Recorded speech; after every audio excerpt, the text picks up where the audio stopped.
Good evening there. I am Phoebe Swale with Primetime News on AYV Television and Radio. Let's begin with the headlines.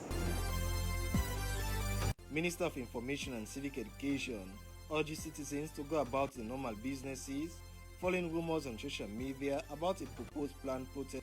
I'm for sure the peace-loving people of Salone say tomorrow I work day and you free and safe for go about your normal business. Schools could be open. People need to go about their normal business free. Mayor of Freetown speaks on plans to transform Freetown. To transform Freetown most definitely continues. And for those of you who may have forgotten, I'll go over it again. And we'll be coming out to the public and doing a sort of a relaunch, as it were, in a couple of months of Transform Freetown, because it's very important for our residents. And former Minister of Youth, Bai Mahmoud Bangura, makes first appearance before Honorable Justice Komba Commander of High Court No. 1 in Freetown. Now for the full news.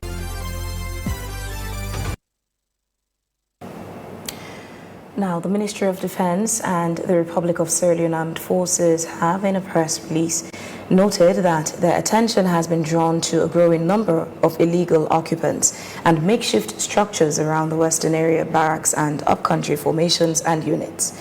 Now, the ministry, according to the presser, notes that it shall embark on eviction of illegal occupants and demolition of illegal structures within military barracks. This exercise will commence on Saturday, 20th January 2024 and would run till Sunday, 28th January 2024. Now, the Ministry of Defense also says they are advising all illegal occupants to vacate those premises with immediate effect. This move, according to them, is to ensure maximum security, command and control within all barracks locations. In another notice, the Ministry of Defense and the Republic of Sierra Leone Armed Forces also cautioned the public about some audios and videos circulating social media, claiming that some senior and junior military officers are planning to attack or protest on Wednesday, 17th January and Thursday, 18th January 2024. Now, the Ministry of Defense and RSLAF views this act as a deliberate plan to misinform the public and instill fear in the minds of citizens, and a mere propaganda that deliberately tried to tarnish the good image and credibility of the RSLAF. The Ministry of Defense and RSLAF therefore condemns such act in its strongest terms and warns social media bloggers and other platforms to desist from acts of inciting soldiers, creating panic and misinforming the public in the interest of national security. The RSLAF further assured the public that it remains a professional force, law-abiding, and will continue to uphold its constitutional responsibilities towards the state, reiterating its willingness, readiness, and commitment to defend the people of this country at all times. Hence, such publication is misleading and a complete plan to distract the RSLAF. Moving on the same issue, but separately, against the backdrop of the audios and videos creating waves of anxiety, the Minister of Information and Civic Education, Chegnoba, has reassured peace-loving citizens and encouraged them to carry on with their regular routines tomorrow, Wednesday, 17th January 2024. However, amidst the call for normalcy, a stern warning echoes in the minister's words. He made it unequivocally clear that anyone engaged in illegal activities will face the full force of the law. Let's get the highlights. I'm for sure the peace-loving people of Salone say tomorrow I work day and you free and safe for go about your normal business. Schools could be open. People need to go about their normal business free. Anybody will choose for embark in any illegal activity to be met with a very full force of the laws of Sierra Leone. The security apparatus, they are lacked, and they will make sure the ordinary citizens them are protected, and the peaceful citizens they will go about a normal business safely. There's no need for worry as a peace-loving citizen. I want to take this opportunity for plenty thank you to the chairman of the All People's Congress Party, the Honorable Mikhailo Mansaye. We issue a very stern statement for dissociate the party. Go on, and let people be rest assured. Means that if you organize a protest, this is a democracy. You apply it to the Sierra Leone Police and the Inspector General of Police to provide security. We now know, say, neither the APC nor the SWP don't call for any protest, and no need no day at this time. So anybody will choose or try to undermine the peace, the security forces, and I will take a line to it down. So I just want to clarify that for people who they ask. Yes, of course, we are aware, and yes, of course, the states stay in alert. So I just ask people and say, go about your normal business tomorrow, and everything will be fine, inshallah. Now, in another news, Renaissance Movement has urged Parliament to act swiftly on the matter relating to the wife of the Clerk of Parliament, Honorable Tarawali. The Renaissance Movement stated that it is aware of the recent revelation from the ACC, confirming that Mrs. Abibatu Tarawali, the wife of the Clerk of Parliament, Honorable Tarawali, has initiated a refund of salaries received during a 10-month period when she was reportedly on parliamentary payroll without showing up at the office. The movement further stated that despite the ACC's disclosure that Honorable Paran Tarawali is currently out on bail, there has been no immediate penalty or action taken against him during the ongoing investigation. This lenient treatment raises concerns about the existence of sacred cows. They therefore urgently call on Parliament to demonstrate decisive action by suspending the clerk pending the outcome of the investigation, thereby safeguarding the Honourable House from potential blemish and complicity. Renaissance Movement expresses their gratitude to the ACC for its intervention and insists on a fair and impartial process in line with precedents set in historical cases. According to them, moving forward, they are advocating for the respect and fortification of state institutions, emphasizing the independence of accountability structures to uphold the essential checks, balances, and accountability for which they were established. They implore citizens to join them in this call for integrity and justice. Now, in another news, the chairman of the Committee on Technical and Higher Education in Parliament, Honorable William Lamine, has ruled that Professor Lawrence Kamara, acting Vice-Chancellor and Principal of the University of Sierra Leone, should continue for 6 months, and that the University Court should ensure that the Pro and the Vice-Chancellor should be appointed according to Section 8 and 9(1) of the University Act. This is coming after 2 persons were acting in the same position as Pro Vice-Chancellor, and the Ministry of Technical and Higher Education interfered and appointed Professor Lawrence Kamara to act in that capacity. Now, the controversy caught the attention of Parliament, which made a ruling. Samuel Tony Sawyer reports. After the appointment of former Vice-Chancellor and Principal of the University of Sierra Leone, Professor Fodesa, to another office by President Bio in 2023, the office of the Vice-Chancellor and Principal was vacant. As per Section 8(5) of the 2021 University Act, provisions were made for a Pro-Vice-Chancellor to act in his capacity in the event of a vacuum. Section 9(1) gives power to the University Court to choose a Pro-Vice-Chancellor from among the Vice-Chancellors. However, it was revealed that the court had not followed the dictates of the University Act, but rather acted on understanding and agreed to rotate the position between the 3 colleges. Upon discovering this, the Ministry of Technical and Higher Education appointed Professor Lawrence Kamara to act as Vice-Chancellor. Meanwhile, Professor Mohamed Samai was already acting in the same position. This brought about some controversies, igniting the attention of the Committee on Technical and Higher Education in Parliament, which made the following ruling. The committee carefully listened to you, and therefore have come with the ruling that Professor Lawrence Kamara, who was appointed as acting Vice Chancellor and Principal of University of Sierra Leone will continue in that capacity for 6 months, effective 11th of December 2023 to the 9th of June 2024. This is our rule. And B, the court should ensure. The court should ensure the approach chancellor.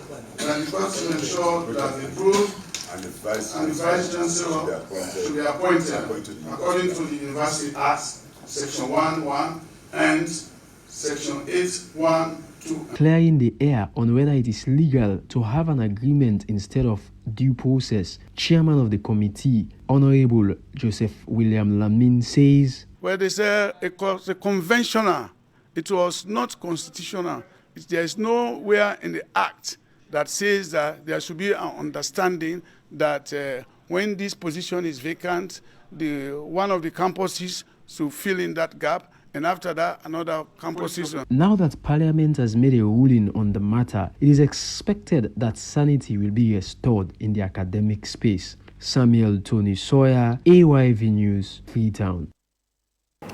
And now, Mayor of Freetown, Her Worship Yvonne Akisoya, says her Transform Freetown Agenda 2024 will, among other things, help to create job opportunities for youths across the capital. The mayor says this amid more while responding to questions on our breakfast program, Wake Up Sierra Leone. Christiana Mayama reports. After the appointment of former Vice Chancellor and Principal of the University of Sierra Leone, Yvonne Akisoya launched her 3 years Transform Freetown plan in January 2019, detailing 19 country targets across 11 sectors that covered issues ranging from waste management and housing, improving urban planning, tackling environmental poverty, and facilitating the creation of jobs in the tourist sector. Speaking on 2024 plans, Mayor Akisoya stressed on continuation of Transform Freetown and job creation. So Transform Freetown most definitely continues. And for those of you who may have forgotten, I'll go over it again. And we'll be coming out to the public and doing a sort of a relaunch, as it were, in a couple of months of Transform Freetown, because it's very important for our residents to hear from us, understand what was achieved and where we're going next, but even more importantly, to hear from them if their ideas have changed. When we started with Transform Freetown in 2018, we engaged 15,000 of our residents. We held 322 focus groups around the city in different zones, asking them about the affordability, the availability, the access to various services. And from that input, we went into technical sector working groups. And those were now, comprised professionals. So people from ministries, departments, and agencies, people from development partners, from NGOs, both national and international, but importantly, people from the private sector as well. And Joe Blogs, you know, like anybody who, because we announced on radio, if you're passionate about this subject, we're going to be meeting. And I remember somebody who is always going on about traffic management, and she came to an urban planning, the urban mobility meetings. Somebody else who's really passionate about waste was at waste meetings. So we had that combination, and therefore we had that deep engagement. 5 years on, I'm really grateful to Freetonians because clearly they agreed that Transform Freetown impacted lives, transformed lives, and they voted for me again. Now we're back, and it's Transform Freetown Phase 2. We're not calling it that. I think we will say much more on this, but the sectors remain. So the 4 clusters: resilience, human development, healthy city, and urban mobility. They remain. Project 1808 has concluded a 4-day Science and Leadership Festival in the township of Kabala in Koinadugu district, targeting over 500 pupils and students across the country.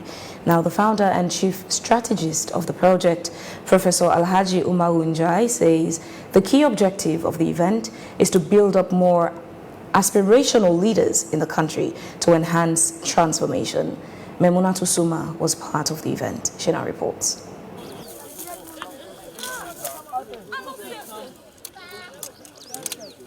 The Science and Leadership Festival, hosted in Kabala, Koinadugu District, Northern Region of Sierra Leone, is classed by many as a true blend, knowing well the district's outlook, and it's being recognized as the land of powerful mixtures.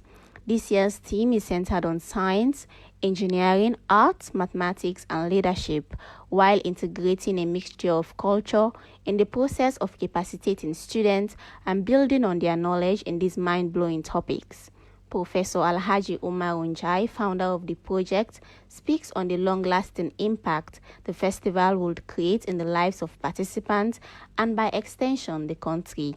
We are trying to create a lot of aspirational leaders as against leaders who are much more ambitious. And we're trying to kind of make sure that young people we mentor are more conscious of their community, about collective success, and making sure that they become people who are able to solve problems in their community. It's not just it's not just enough to attain positions, to attain degrees, achieve degree or get degrees, or even become individually successful in life. I think what is more critical is about also making sure that we have the right mindset and the right attitude to be able to develop collective success. So we must have have that inner drive. Facilitators who supported to make the festival a success give an insight on experiences gained while interacting with the participants. Well, one, that we bring something here that's new and that we take something back with us as well. We are learning from the students, and we hope we bring something to them to learn so we can all be global citizens. Targeting over 500 students in this year's festival on contemporary issues, participants narrate the invaluable lessons they've learned over the period. It's very, very much important. And, back then, I only used to hear about leadership, but later I knew that, becoming a leader, you have to, you need to have a listening ears to listen to others, because you can be that leader, but you don't know how to do everything 100% because there is nobody that is perfect. The festival was climaxed with hiking to explore the mind-blowing Warawara Mountain. It is hoped that these students will imbibe and implement the morals acquired in their communities for progress. Memunatu Suma, AYV News, Kabala. And now in court, former Minister of Youth Affairs Bai Mahmoud Bangura has made his first appearance before Honorable Justice Komba Kamanda of High Court No. 1 in Freetown. The eighth accused Bai Mahmoud Bangura is being charged by the state with 2-count charges of misprision, of treason and harboring, and he was also denied bail by the judge. Our reporter Sheko Mohammed Silla has more. The eighth accused, Bai Mahmoud Bangura, was brought to court by an ambulance and a wheelchair, stood in a dock while the judge denied him bail. The Honorable Judge Justice Commander adduced a court that he has taken into consideration the evidence given as regards the medical condition of the 8 accused persons, Bai Mahmoud Bangura, and also the serious nature of his allegation of the respondent. He made his orders that the application for bail for the 8 respondent Bai Mahmoud Bangura is refused and should be accorded appropriate medical facility. African Osise, representing the 8th applicant Bai Mahmoud Bangura, said his client is before the court on a wheelchair and a medical doctor has explained his health condition. His client is still protected under Section 23, Sub 1 of the 1991 Constitution and asked the court to admit him to bail because his health condition is getting worse. He made his application pursuant to Section 79, Sub 1 of the Criminal Procedure Act of 1965, Act No. 32, and Rule 11 of the Public Notice of 1961, Regulations 1, 2, and 3. The state, however, said to evoke Rule 11 as it is under the purview of the judge. J.M. Bokari said the issue raised borders around the health status and was dealt with in court. He referred the court to the judge order for proper treatment, and the court order is still enforced. He submitted that the court should refuse bail. It could be recalled that all the 12 accused persons, Quetta was charged with 2 counts of treason, 6 counts of murder, and shooting with intent to kill. Mohamed Jallo, second accused, was charged with 2 counts of treason, 6 counts of murder, and shooting with intent to kill with murder. Sergeant 120 Salifu Kamara was charged with misprision of treason. Ramatu Kamanda was also charged with misprision of treason. Alimatu Hassan Bangura, 2 counts of misprision of treason and harboring. Hassan Lahai was also charged with 2 counts of misprision of treason and unauthorized wearing of a military uniform. Mohammed Woody was charged with 2 counts of treason. By Mahmoud Bangura was charged with 2 counts of misprision of treason and harboring. ASP Ibrahim Sisiri was also charged with misprision of treason and harboring. Tambayamba was also charged with 2 counts of treason and murder. Kaba Kamara was also charged with 2 counts of treason and murder.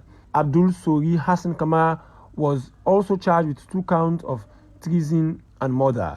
The matter was adjourned to Thursday, the 1st of February 2024. Sheikh Mohammed Sileh, AYV News, Freetown.